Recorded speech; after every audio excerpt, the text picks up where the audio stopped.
On me pose la question, j'ai un plex que j'habite pas, puis je veux le donner à mes enfants. C'est leur héritage. Est-ce que je suis mieux de le vendre puis leur donner ou de leur donner le triplex sur mon testament? La question, il faut y répondre il y a plusieurs façons d'y répondre. Puis la première, c'est est-ce que vous avez besoin des revenus de ce triplex-là pour vivre de votre retraite? Si la réponse est oui, posez-vous pas la question, vendez-les pas, gardez-les. Ou si vous êtes tanné de vous en occuper, ça c'est une autre question, peut-être on est tanné de s'en occuper, à moins que les enfants décident de vouloir s'en occuper. Pendant que vous n'avez pas à vous en occuper, vous prenez les revenus. Je ne sais pas si vous comprenez un peu ce que je veux dire. Il faut poser la question, il faut le savoir. Si vous le vendez, l'avantage de le vendre, exemple, ça serait que vous pouvez choisir du moment de la vente du triplex.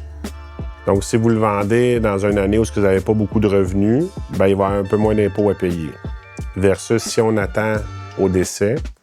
Supposons que vous êtes le dernier survivant célibataire. Vous décédez, vous aviez encore 200 000 de REER, d'autres actifs. Mais là, l'affaire, c'est que le gain en capital sur ce triplex-là va s'imposer à du 53 % total. Versus, si on le fait dans une année où on contrôle nos dépenses, bien, on peut minimiser un peu l'impôt, tout dépendant de vos revenus, en le vendant avant. Si vous décidez de le garder à votre décès, il y a une facture d'impôt qui vient avec nécessairement. Puis ça, des fois, on propose, il y a des solutions pour ça. Des fois, prendre une assurance sur sa vie pour être capable de payer l'impôt qui va grandir au fil des années, parce que nécessairement, le gain en capital va grandir, peut être une des pistes de solution.